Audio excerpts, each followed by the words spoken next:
चलिए आज देखने वाले हम लोग क्लास 9 का चैप्टर 2। ठीक है, चैप्टर 1 है, इससे पहले वीडियो में हमने बता दिया था। चैप्टर 2 है क्या हमारे आसपास के पदार्थ शुद्ध हैं, मतलब जो पदार्थ पाया जा रहा है।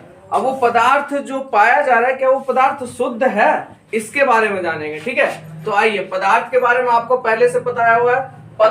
पदार्थ को दो भागों में हम विभक्त करते हैं। कितने भागों में? दो भागों में, एक शुद्ध पदार्थ और एक अशुद्ध पदार्थ। पदार्थ को हमने दो भागों में बांटा गया किताब के अनुसार, शुद्ध पदार्थ और अशुद्ध पदार्थ। शुद्ध पदार्थ को दो भागों में बांटा गया, तत्व और यौगिक। ठीक है, पदार्थ को कितने भागों में बांटा गया?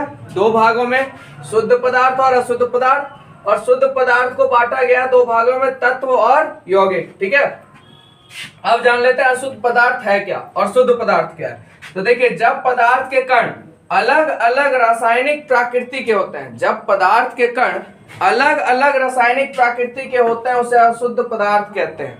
जैसे में देखिए समुद्र का पानी, ठीक है, अलग अलग प्रकृति का है। वायु, मिट्टी, ये सब क्या हो जाएंगे? अशुद्ध पदार्थ। इनको शुद्ध किया जाता है फिर। ठीक है, अब शुद्ध पदार्थ में कौन आ जाता है? यानी पदार्थ के सभी कण समान रासायनिक प्रकृति के हों, यानी जितने भी उसमें कण मिले हों उनका जो रासायनिक प्रकृति है वो कैसा होना चाहिए? समान होना चाहिए, तो उसे हम शुद्ध पदार्थ कहेंगे। जैसे में लोहा शुद्ध रूप से मिलता है, तांबा, जल आदि। ठीक है, तो शुद्ध और अशुद्ध आप दोनों समझ गए होंगे। इसके बाद आगे बढ़ते हैं मिश्रण, तत्व और यौगिक के बारे में आगे जानेंगे। इसी में अगला पॉइंट है हमारा मिश्रण। मिश्रण क्या है? देखिए, मिश्रण कहने का मतलब किसी भी चीज को मिक्स कर देना, मिक्सचर। ठीक है, जब दो या दो से अधिक शुद्ध पदार्थ, ये ध्यान रखिएगा, मिश्रण शुद्ध पदार्थ में हो रहा है। ठीक है, जब दो या दो से अधिक शुद्ध पदार्थ किसी भी अनुपात में मिले, ठीक है, दो या दो से अधिक शुद्ध पदार्थ किसी भी अनुपात में मिले हों तो उसे मिश्रण कहते हैं। ठीक है, यानी देखिए डेफिनेशन याद हो गया, दो या दो से अधिक शुद्ध पदार्थ, ठीक है, एक निश्चित अनुपात में मिले हों उसे क्या कहेंगे? मिश्रण। जैसे नमक और जल का घोल, यानी जल में उतना ही नमक डाला जाए जो पीने में अच्छा लगे। ठीक है, वायु में गैसों का मिश्रण, यानी वायु में उतना ही गैस की मात्रा है जितना आवश्यक है। ठीक है, चलिए आगे बढ़ते हैं। मिश्रण के बाद मिश्रण को दो भागों में बांटा गया है। कितने भागों में? दो भागों में बांटा गया है। एक होता है समांगी मिश्रण और एक होता है विषमांगी मिश्रण। दोनों के बारे में जानेंगे। ठीक है, समांगी मिश्रण सीधा शॉर्ट में जानिए। ठीक, कहते किसे हैं, इससे रिलेटिव क्वेश्चन नहीं आता है। ठीक है, देखिए एग्जांपल से आप समझ जाइएगा समांगी मिश्रण क्या है। जैसे नमक और पानी का मिश्रण क्या है? समांगी मिश्रण है। यानी इस मिश्रण में आप पदार्थ को, जैसे नमक एक पदार्थ है, जब पानी में डाला जाता है तो आप इसे नंगी आंखों से नहीं देख सकते हैं। ठीक है, आप इसे नंगी आंखों से नहीं देख सकते। जबकि विषमांगी मिश्रण तेल और पानी का मिश्रण, तो आप तेल खुली आंखों से देख सकते हैं कि हाँ भाई तेल ऊपर है कि नीचे है। ठीक है, यानी तेल और पानी का मिश्रण देखिएगा तो आपको नजर आएगा, यानी विषमांगी, यानी ये इसमें मिला नहीं। और समांगी यानी दो पदार्थों को मिलाया जाए, वो आपस में निश्चित अनुपात में मिल जाए। ठीक है, तो उसे कहेंगे समांगी मिश्रण। और जो निश्चित अनुपात में भी दिया जाए तब भी वह उसमें ना मिल पाए उसे कहेंगे विषमांगी मिश्रण। अब बात करते हैं विलयन की। विलयन क्या है? दो या दो से अधिक पदार्थ, ठीक है, दो या दो से अधिक पदार्थों का समांगी मिश्रण विलयन कहलाता है। ठीक है, देखिए यहाँ समांगी मिश्रण मेन लेके चल रहा है, विषमांगी का कोई वैल्यू नहीं दे रहा है। यानी दो या दो से अधिक पदार्थों का समांगी मिश्रण विलयन कहलाता है। दो या दो से अधिक पदार्थों का जो होता है, दो या दो से अधिक पदार्थ है, उसका समांगी मिश्रण है, यानी समान तरीके से मिलाया हुआ मिश्रण, वो क्या कहलाता है? विलयन कहलाता है। अब देखिए विलयन को दो भागों में बांटा गया है। इस चैप्टर में अधिकतर जो काइंड्स दिया हुआ है, यानी भेद दिया हुआ है या बांटा गया है, सबको दो ही भाग, ये याद रखिएगा। दूसरा चैप्टर दो भाग, दूसरा चैप्टर सीधा दो भाग ट्रिक पर, यानी सब चीज को दो ही भागों में बांटा गया। देखिए यहाँ पे पदार्थ को दो भागों में, शुद्ध पदार्थ को दो भागों में, मिश्रण को दो भागों में, विलयन को भी दो भागों में। पहला होता है विलायक जिसे सॉल्वेंट कहते हैं, दूसरा होता है विलय जिसे सॉल्यूट कहते हैं। ठीक है, पहला हो जाता है विलायक, सॉल्वेंट, यानी विलय, सॉल्यूट। इस दोनों के बारे में जानते हैं। देखिए विलायक क्या कहता है? विलयन में जिस पदार्थ की मात्रा, ठीक है, विलयन में जिस पदार्थ की मात्रा अधिक होती है उसे हम विलायक कहते हैं। ध्यान रखिएगा, विलयन में जिस पदार्थ की मात्रा अधिक होती है उसे हम विलायक कहते हैं।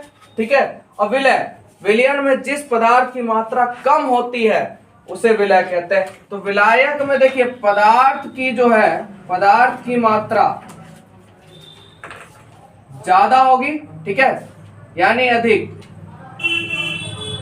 अधिक जो दिखाई देगा वो आपका विलायक होगा, और कम जो होगा वो आपका विलय होगा। ऐसे भी देखिए ये अक्षर में क्या है, विलायक बड़ा है तो मतलब ज्यादा है, और ये देखिए विलय छोटा है, इसका मतलब कम होगा, ठीक है। तो उदाहरण जैसे चीनी और जल का विलयन हम लेते हैं, तो देखिए चीनी क्या हो जाएगा, हमारा विलय हो जाएगा, क्योंकि चीनी की मात्रा क्या है, कम है, और विलायक क्या हो जाएगा, पानी, क्योंकि जल की मात्रा क्या है, ज्यादा है। तो आप समझ गए होंगे विलायक और विलय। चलिए अब आगे देखते हैं। चलिए विलयन के बारे में जान ले, विलायक और विलय के बारे में जान गए। अब जानते हैं विलयन के गुण क्या क्या होते हैं। तो देखिए विलयन जो है एक समांगी मिश्रण है, ठीक है, विलयन जो है एक समांगी मिश्रण है, ठीक है, और इसके कण का ध्यान रखिएगा, विलयन एक समांगी मिश्रण है और इसके कण का 1 नैनोमीटर, nm से नैनोमीटर यानी 10⁻⁻⁹ होता है, इसलिए इसे आंखों, ठीक है,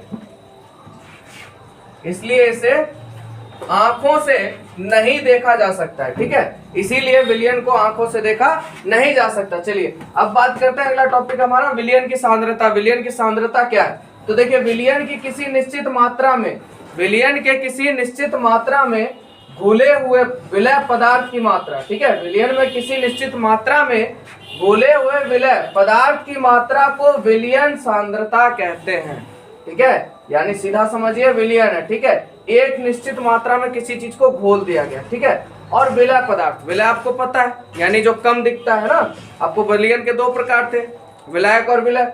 तो विलय पदार्थ की मात्रा को यानी जो कम है उसकी मात्रा को विलयन की सांद्रता कहते हैं, ठीक है, समझ गए बात को। आगे बढ़ते हैं मिश्र धातु, ठीक है, मिश्र धातु क्या है, देखिए मिश्र धातु यानी देखिए समांगी मिश्रण से बनता है, ये भी समांगी मिश्रण से बनता है, यानी ऐसे पदार्थ धातुओं के समांगी मिश्रण होते हैं। ये जो पदार्थ होते हैं ये धातुओं के समांगी मिश्रण होते हैं, ठीक है, जिन्हें भौतिक क्रिया द्वारा, कौन सी क्रिया द्वारा, भौतिक क्रिया द्वारा अवयवों में पृथक नहीं किया जा सकता। पृथक मतलब तोड़ा नहीं जा सकता, छोटे छोटे टुकड़ों में तोड़ा नहीं जा सकता, मतलब अलग नहीं किया जा सकता, ठीक है। जैसे पीतल, पीतल कैसे बनता है भैया, जस्ता 30% होता है और तांबा 70%। अब इसको अगर हम जो अलग करना चाहे तो होना असंभव है, ठीक है। तो ये मिश्र धातु में आ जाता है, यानी 2 या 2 से अधिक। आपको इससे पहले डेफिनेशन पता है, तो मिश्र धातु आप समझ गए, ठीक है, यानी पीतल जैसे जस्ता आपका 30% और तांबा 70%, और इनके अवयवों को हम अलग नहीं कर सकते, यानी पृथक नहीं कर सकते, ठीक है। आगे बढ़ते हैं निलंबन। निलंबन क्या है, तो निलंबन भी एक समांगी मिश्रण है, निलंबन भी एक समांगी मिश्रण है। यहाँ से जितना भी है सब समांगी मिश्रण पे ही विचार हो रहा है, विषमांगी का कोई काम नहीं, ठीक है। निलंबन भी एक समांगी मिश्रण है जिसमें विलय, फिर देखिए विलय, विलय यानी कम मात्रा जो होता है उसे क्या कहते हैं, विलय। विलय पदार्थ के कण घुलते नहीं है, विलय पदार्थ के कण घुलते नहीं है, ठीक है, बल्कि माध्यम में निलंबित रहते हैं, यानी मध्यम में वहां निलंबित रहते हैं, मतलब नजर आते रहते हैं, ठीक है, घुलते नहीं है बल्कि माध्यम में निलंबित रहते हैं, ठीक है।